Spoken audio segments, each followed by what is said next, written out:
Bethany Haines is making the same journey that her father did. First to Turkey, then to Syria. Welcome to Syria. Yeah. Can't believe I'm actually here.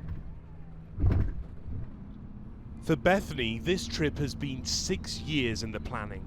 Shortly after my dad was kidnapped, not long after my 16th birthday, I was told, and my first thought was, I'm going to go over there with a machine gun and get him back, and tried to do that, but it resulted in my passport being confiscated. How far did you get? Glasgow airport before I got returned home. She's come here to find out whatever she can about what happened to her father. And we're travelling with her. That is a timeline of all the kidnappings of Western hostages, right through from 2012 to when the beheadings have started. Bethany has brought her own research, collected over 6 years.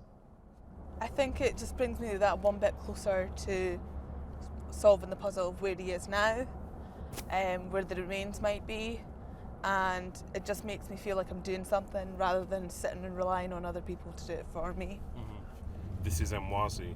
Yeah, so basically all 4 Beatles are in here, and for me this was more about trying to understand what could drive someone to do what they did, and although some of them had troubled backgrounds, to me doesn't add up why someone would think it's acceptable to go join a terrorist organisation and behead journalists and aid workers. What do you learn of these men from reading up on them and doing the research that you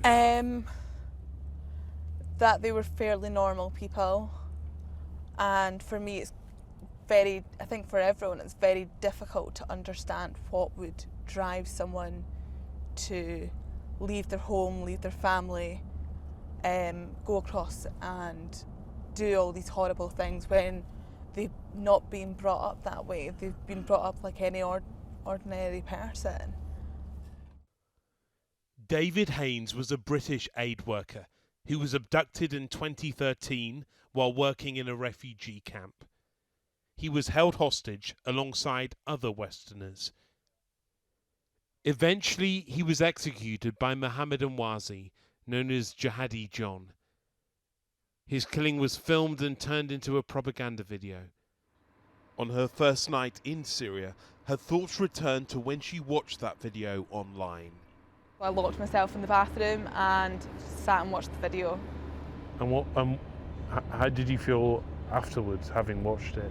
I thought I would be really upset, but it was just numbness. I think it was shock. We're up early. A long drive to a refugee camp. Isa is the sort of place where Bethany's father used to work, except it's much bigger. More like a town than a campsite. Thousands of women live here. Thousands of children too. Speechless. There's not words to describe. I don't think anyone grasps how primal these camps are till you actually see it firsthand. We're going inside because Bethany wants to understand the mindset of the women of ISIS. Along this row are many of the tents where the Europeans live, and from one of them a British woman emerges. She's 25, 3 years older than Bethany, and her name is Tuba Gondal. Where are you from? From Britain. I was propaganda radicalized through Twitter, and I came alone 5 years ago. But she's accused of herself recruiting other women to travel to Syria. Can I show you a photograph? Yeah, okay. Do you know this man? No, I've never seen him. She shows her an image from her father's execution video. That's Jihadi John, right? Yeah. Yeah. Do you know this man? Just that I've seen him in the video just a long time. That's my father. He was beheaded by Jihadi John. I'm so sorry to hear that. I can only say my apologies to you and that I feel your sorrow. You know. Thank you. It's not just words. I honestly mean that. But I can't be held responsible in any way whatsoever. You know, I was not part of. I didn't give my allegiance to this Abu Bakr Baghdadi. But before we leave, Bethany is approached by another woman from Tunisia. I heard Daesh killed your father. Yeah. For what reason? He was an aid worker. Yeah, for Daesh or for America? No, for Britain. He was over helping in camps like Yeah. these. Okay, Daesh killed as well my father, my husband and my brother. Not only your father, you know. Yeah, well, I do understand. So Daesh just يعني subhanallah, we're very bad with us. Yeah, well, I do and understand. now we pay the bill here. She then appears to excuse the actions of ISIS. Taking aid workers out of camps, putting them online, Okay, just make the cutting their difference heads between who off, came for killing. burning pilots in cages in the middle of a who city. bombed us? Who bombed us? America Are you in a bombed us, cage Russia full of bombed us, petrol, Bashar screaming, bombed getting us. burnt alive? No, you're We not. have our No, family. no, No, that they killed. no. Right, America okay, killed us as well. Okay. I was actually on the verge of knocking her out.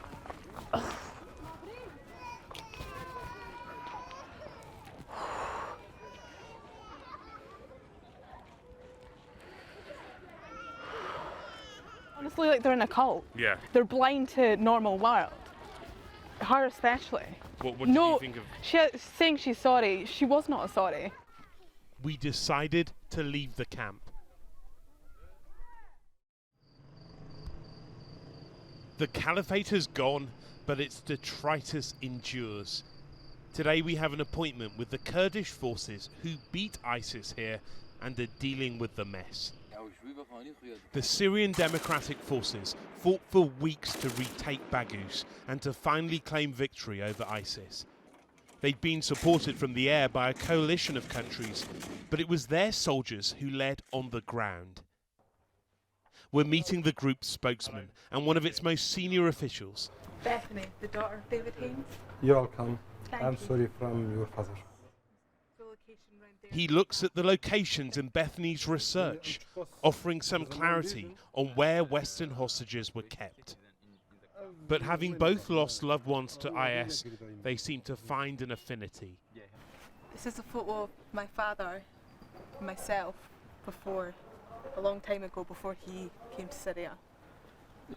يعني تشتكي برخم جينا كشكا كمان دبي عمري ده هي از فهمتكم از مش خاب بري رسمي بين موجود از زانم شما او هاتفر لحر جزازة كي أمدي بينن أم عينا كي احتفاظ بيدكن سر هيفي كروجة كي إمكانات ما تشيبن أم حمد لله بتحليل بكن أو غير وان ديار بكن حرج ضحية كي كنت تثبيت بريارة ما هيك وأم ويجي بنافي وي ضحية لكن. Thank you so much, that really means a lot.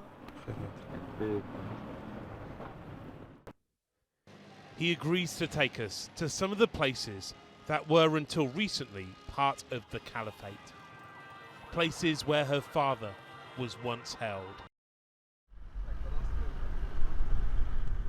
Into Raqqa, the heart of what was the caliphate.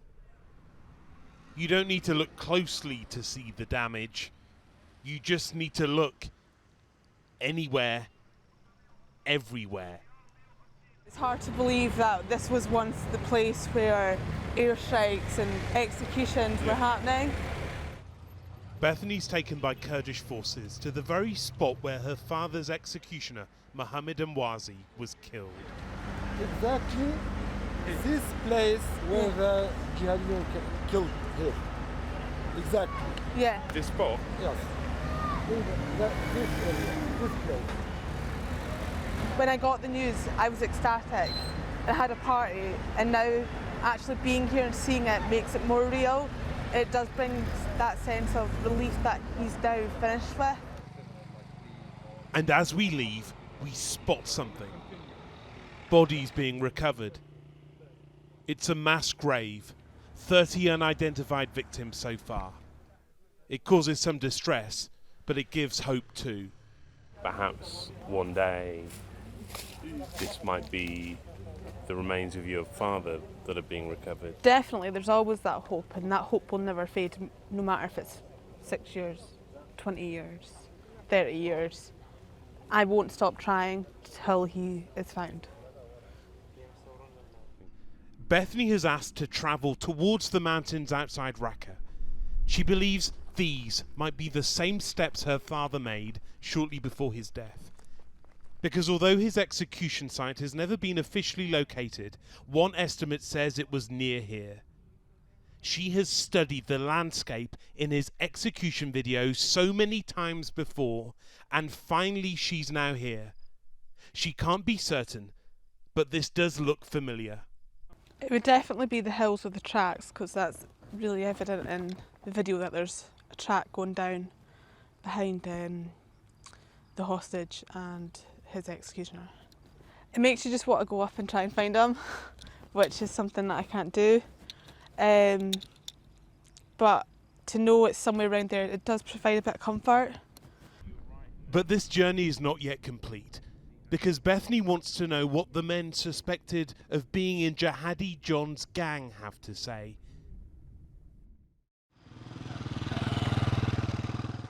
We're told that today we'll be able to meet them in Kurdish custody. It's too dangerous for Bethany to join us, but she has some thoughts she wants to convey.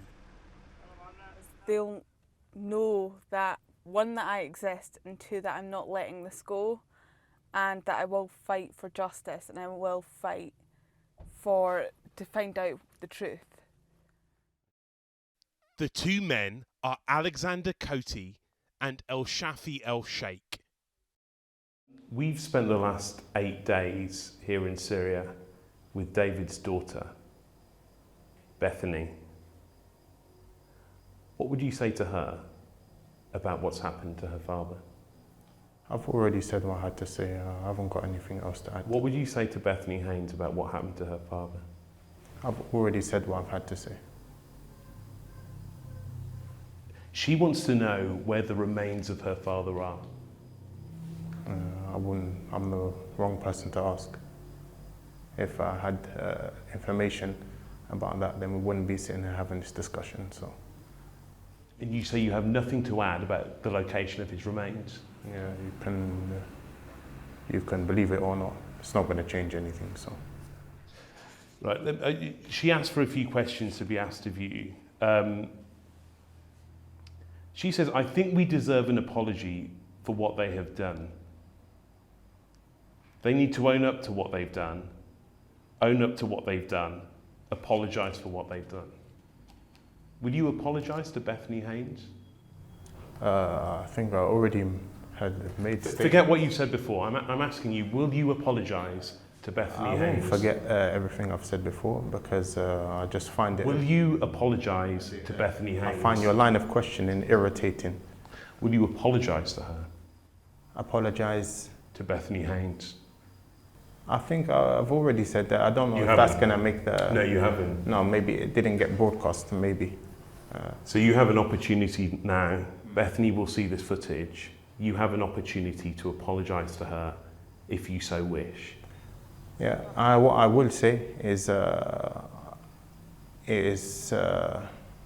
I regret that, and I'm sad for her that that was the fate of her father. That's not something that I would have wished for.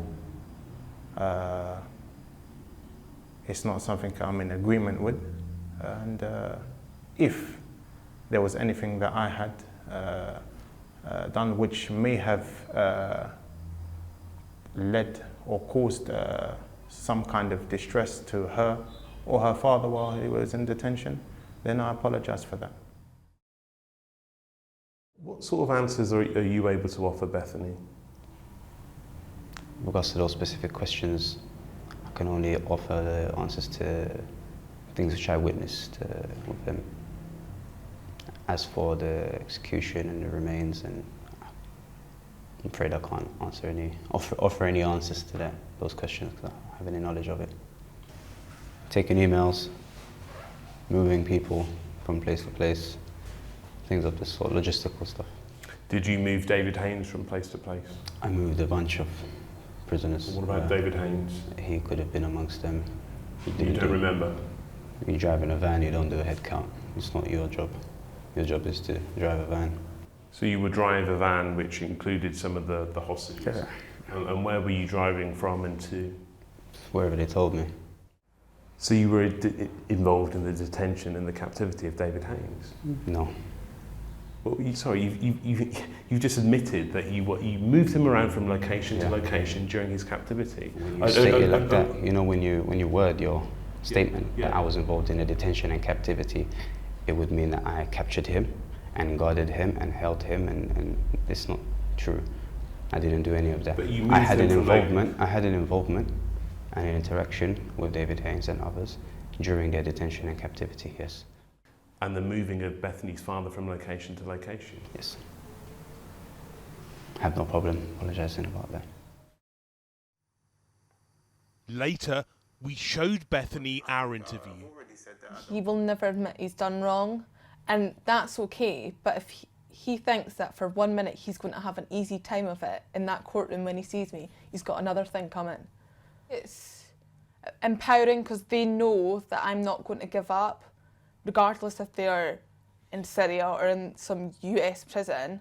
I will keep fighting and pushing them and make their lives hell till they give us that answers we want. The faces of victims of ISIS. They were all from one town. They were all killed in 1 week. The Kobani massacre was one of the most deadly ever carried out by Islamic State group. More than 200 people were killed. At the cemetery for the victims, Bethany meets her sister and brother, who lost 11 relatives during those few bloody days in 2015. They ask her where she found the strength from after her father was beheaded. This is a photo of my son. He's 4, and without him, he was the reason I coped. And he looks a lot like my dad, so in a way, it was like having a bit of my dad back. So I now live for him and to give him a better future. يعني ما شفتي القبر تبع أبوكي، بس هاي الحالة مع إنه هي صعبة شوي وأحياناً بتريح كمان. يعني في عندك شعور دائماً بتحسي إنه بلكي يرجع.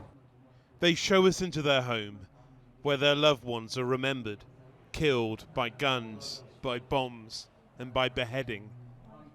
And they describe the massacre and how children were among those who tried to escape. الرفاق كمان كانوا معنا حملونا أنا وبريفان وطلعنا بعده كان في قناص كمان طلعنا شفنا كلهم على الأرض أمي أخي مرته مرت عمي ابننا كمان كان بالسيارة يعني ابن عمي تاني كمان كان مستشهد معه كلهم كانوا برا غير رودي وبروين اللي كانوا جوا وجلسان اللي كانت كمان جوا وعمي كمان اللي كان جوا. لما ولد صغير أو طفل صغير بيشوف حدا على الأرض بيبكي بيصرخ يعني لدرجة إنه استشهاد صار عنا شيء مقدس حتى الطفل الصغير كمان بيعرف فيه. يعني هيك سكتت شوي قالت يعني استشهد وخلص. Kobani is scarred and grieving from battles and besiegement. It has suffered too much and it suffers still. After 8 days in Syria, it's now time for Bethany to return home. If your dad could see you now, what do you think he'd think? He'd probably try and drag me back home and lock me in a cupboard somewhere, but I think he knows that this is what I've needed to do. It's been a long time coming, and I think he'd be proud of me for doing what he always taught me, which was go for it no matter what people say. And you feel you've done that? Definitely, yeah. A lot of people have said, oh, you're crazy for going over there, but I knew it was something that I wanted, and I had to just go with my gut instinct. She says she's fallen in love with Syria and hopes to return here soon to bring back her father.